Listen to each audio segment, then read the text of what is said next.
We're off. So, my name is Riaz Kanani. I am the founder of Radio B2B. Where's the clicker? Where's the clicker? Perfect.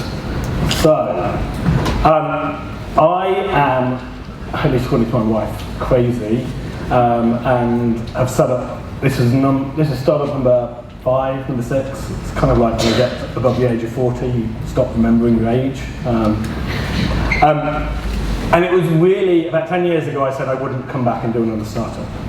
And actually, in the last 5 years, what we've been seeing happen across marketing, across sales, specifically in B2B, is a radical change. And actually, the two speakers beforehand actually talked a bit about it, right? We've seen the changing privacy stuff happening. We're seeing the switch off of third-party cookies. But there's a whole heap of other stuff that's all coming together to change the way we actually do B2B sales and marketing. That's what I'm going to talk a bit about today. So, the dark funnel. What is it? It is this idea that a whole host of activities are happening outside of your visibility, right? So, let's say it's somebody on LinkedIn posting something, or rather you are posting something on LinkedIn, someone's seen it, they've screenshotted it, sent it to their CEO, or peer-to-peer conversations where you're talking to each other. Marketers can't see that. And of course that's happened since year dot, right? We've had mounts, right? We used to talk about what we found interesting and valuable, but there's a bunch of things happening that changes things and actually has caused the dark funnel to become a thing, if you like.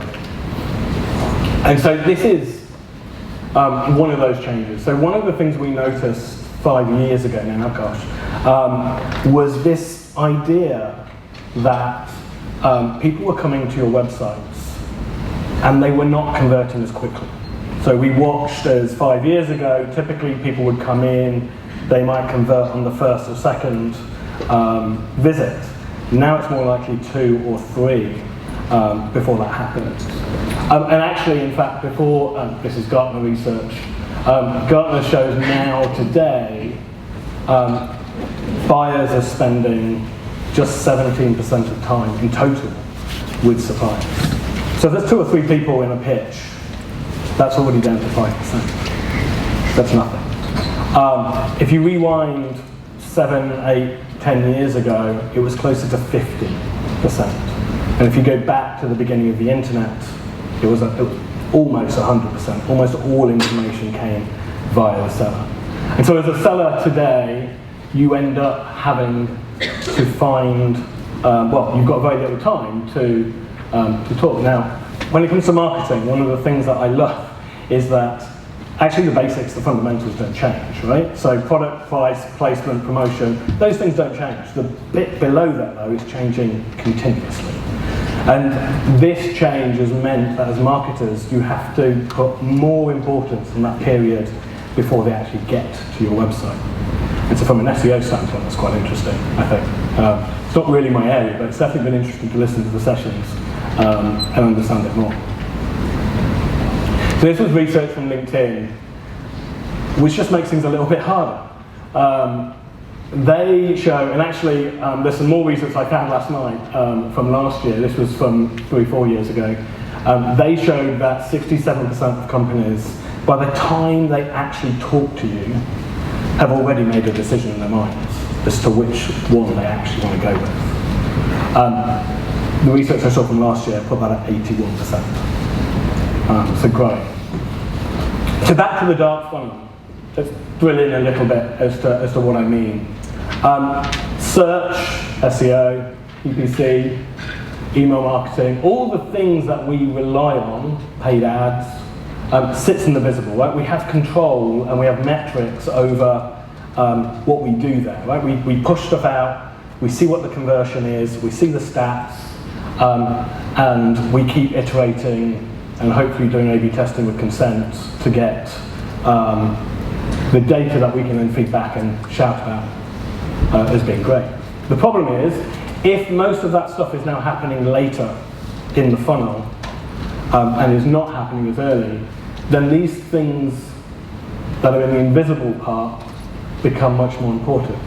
So word of mouth, those social media channels, and the people actually inside your companies and the conversations they're having. Email, the messaging app, sure. Communities, I'm going to talk about that a little bit later. Podcasts. Those are two things that I'm sure all of you are seeing is growing in popularity. Review sites and publishers. How many of you in the audience go and look at a review site before you go and then pick a platform? Yeah, quite a few of you. The research shows that something like 40%, which actually still feels a little bit low for me, but 40% of people will go to a review site and look at products from a B2B standpoint before going to shortlisting. And then publishers, we'll talk about a bit later. Now, why is this important now? This type of content always comes out around times of uncertainty, right? So this came out initially in 2019. It builds on research from 2010, where Gartner shows that in those periods of uncertainty, the times that we're facing right now, the companies that are more agile, that invest in what they call efficient growth, which is actually this idea of making sure your teams are structured in the right way for the current environment, as well as investing in innovative growth areas. Those companies tend to accelerate away. And what you'll see from this presentation is there is so much happening in that top of the funnel part that to drive pipeline, you have to get that right today. So I've given you this nice, pretty, positive picture, right? How are we going to change, or what is it that you have to do to build those relationships earlier so that you don't wait for those companies to just come to your website and convert? The first one is communities, and actually I'm going to broaden this slightly to publishers as well. Not all of us have the luxury of being able to go out and buy a publisher. I'm sure plenty of you have seen the major tech players, HubSpot, Salesforce, Adobe, they've all bought publishers in the last 5-7 years. And one of the reasons for doing that is it allows them to go outside of their bubble, outside of their website. Most of us can't do that. It's much easier to set up a community. So in the last couple of years, there's been another explosion. There was an explosion 10 years ago, but there was another explosion of communities going on. And the reason for that is, there's a little bit of a change, I think, in terms of dynamic, the way we think about communities from a sales and marketing standpoint. So 10 years ago, we all created communities, and they were supposed to generate leads, right? It was all about generating leads. We'd go in, we'd create these communities, and funnily enough, no one stayed. And they all became dead, right? Like your LinkedIn group. This time round, the communities that are being created, there's much more thought around, well, okay, these are supposed to be platforms that are much more collaborative, much more about peers helping each other, and we're yet to see if that's going to be true over the long term. But we are building a community. I missed a slide. McKinsey came up with this actually in the last couple of days. I saw it, and they are showing something really interesting when it comes to communities. That when you build those communities, you become part of the conversation without actually needing to drive the conversation. And when you get that happening, and then you combine it with the other channels that you are also generating content on, you start to be able to create this community flywheel, which talks about basically this nice environment where you as a marketer and a salesperson are not having to feed and power the whole conversation itself. The stats are quite scary though, I think. It works, and it starts to work according to their research, when more than 75% of the content that is generated online is by the users. Now, we're nowhere near that today. We generate most of our content when we talk about us. We're still quite small. But that's a difficult one, I think, for many to get to. Influencer rates greater than 2%, that I think is much more achievable. If you are pushing content out that's adding value to your community, to your market, it's quite easy to get, to be honest, up to 7-8% in terms of the number of people who are liking, sharing and commenting. And then online traffic conversion, this is obviously much more in the remit of SEO and PPC, getting that above 4%. So I can't stand up here and say communities are going to be important if we're not doing the same ourselves. We're still relatively early. We've got about 150 people in the community. Actually, for us, our KPIs are not really the size of that community. To give you an idea, the way we measure success for communities is how many conversations each week are generated by people not radiate B2B. And that's how we measure it. It's a group full of people who are experienced in B2B sales and marketing. So if you are interested in joining, then scan the QR code. Oh, and I should say, I shared a tweet just at the beginning of this session, which has got the link to the slides and SlideShare, so you can see all the links to also the research that I've been talking about. There's links that point you to the place where you can see the full research if that's of interest. Okay, so how do we apply this beyond the communities? And actually, really, a lot of what I'm talking about is the return to brand within B2B. With the rise of marketing automation and the rise of tech in marketing, we've all got pulled towards this idea of measure, measure, measure. Data is everything. And forget about the fact that brand actually is a major important part of marketing. And especially if a lot of what's happening is outside of your control, brand plays a big part. And I don't just mean advertising, as I've got here on the slide. It's everything. It's the content you're creating, it's the podcast that you're doing, the peer-to-peer conversations. It's that recognition and understanding of who you represent as a brand. This is actually where we started though. When we first looked at this challenge, what we wanted to try and do was to understand how could we go into that dark funnel area and influence companies so that they're more likely to come and talk to our clients. And we started off with this idea that we could target companies specifically with advertising. And so you could take a list of companies and push advertising across the display networks without using any third-party cookies whatsoever. And of course it drove great brand awareness, and we saw companies coming in, and actually that was really where the interesting data feeds started to come back to us. Because what we found was 20 to 30% of companies that we targeted, almost consistently across all verticals. Our clients are typically companies that sell to enterprise or larger companies. And across verticals, we would see 20 to 30% of companies magically come to the website.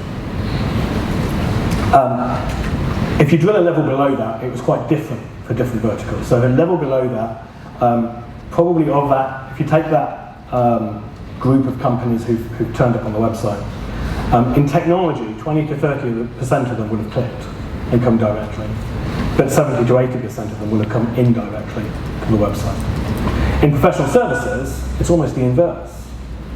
60-70% of them will click, come to the website, 30-40% will come indirectly. Why is brand so important? The buyer demographics are changing. So whereas as recently as 10 years ago, 5-7 years ago I guess, the majority of buyers that were in this bracket in the middle here were not as savvy online as buyers today. So the 31 to 40, if you're at the top of that bracket, basically when you came into the workforce, the internet was there. And the big change is, the two interesting changes for me, is that people in the younger categories, and these are buyers, these are the decision makers, right? So they'll only evaluate providers or suppliers when an existing contract comes around. They're half as likely to do that. They're more likely to stick with a company. Counter to that, when they are looking for someone to buy, a provider to buy, they are almost twice as likely to have a company in mind. Brand plays a much bigger part in the puzzle, which matches to some of the data points I was talking to earlier. Talk about this earlier. So, intent data. The challenge with creating that flywheel that I talked about earlier, the community flywheel, is it's going to take time. It's like SEO, right? It's not instant. So how can you take advantage of what's going on in the dark funnel to your benefit as a marketer and a salesperson? And the answer for that really is intent data. What intent data does, I know there's intent in SEO, and there's lots of different types of intent data out there. In this case, what I'm talking about is the ability to understand activity, anonymous activity, outside of your bubble, and then predict whether they're likely to have a conversation or not. Now, the guys who originally, when this originally came out, I don't really like the phrase intent data because it suggests buying intent. And that's not really what this is doing. It will identify buyers, but it will also identify all those people very early on in the research cycle, and those that are looking at this topic and have an interest. So there's lots of different types. There's the customer review sites I talked about earlier. What we do as a business is we pull together 5,000 plus publishers across the internet. We look at your anonymous website data and we combine all that to give our clients a list of companies that are showing an interest in a particular topic. So yeah, it's the 5,000 plus. We track it across 10,000 plus topics, from search engine optimization, to retargeting, to biotech, to random laws that I've never heard of, but are important to me. Anonymous website behavior is one of those sources, and it's important because, as I said at the beginning, companies come to your website anonymously much earlier than they did before, and they come a couple of times before they'll convert. By the time they convert, they're already towards the end of their buying cycle. And so some of the use cases that our clients will use is the obvious one of, well, I want to know who wants to buy today, right? That's an easy one to start with. But the ones that we're increasingly seeing at the moment are ones that say, well, okay, I know this audience of companies, right? They're in my CRM system, but any salesperson in the room will have heard the phrase, I'm not ready right now, come back next month, come back in 6 months, come back in 12 months, right? What we're able to do is to monitor those companies and actually say, well, look, that company said come back in 6 months, but actually 3 months later, they're looking at this topic again. You might want to pick up the phone and have a conversation. And we've been tracking this both for our own use and for our clients. And what we see is typically a 2 to 3x uplift in meetings, and especially when we combine it with social selling. Lastly, before I get to measurement quickly, is using it for marketing. So driving a 3x uplift in your clicks and emails is the one we've tracked most recently, where you email the list of companies that we've identified to show intent. And as SEO experts, you'll all know your conversion rates of the stuff that you're working on. Gartner was showing that those marketers that are using intent data are 2.9x more likely, or as likely, to have a conversion rate of 10% or higher. Okay, so how do you measure the dark funnel? The most common way today, and the most talked about way today, is to actually ask. And so on your forms, you have this idea of asking, how do you find this? And so it's not as black and white as our conversion pages, but you can use it to get an idea of what's working, what's not. So for us, we do a lot on LinkedIn. Easily the number one response when we ask this question is, we love your content on LinkedIn. And so we know that's working well. Even though if I looked at my overall numbers, LinkedIn doesn't even really show up anyway, from a direct channel standpoint. This isn't the end of attribution. I'm not suggesting that this becomes, everything becomes grey. At the end of the day, you've got to combine the channels where you can get metrics to give you insight with this grey, dark funnel area where you can't be as precise. And that's really my point about the dark funnel, is that you've kind of got to be more comfortable with more looser metrics that suggest what's working rather than directly knowing what's working. That's much harder to then do things like A/B testing and the like. And that is my presentation. Thank you very much.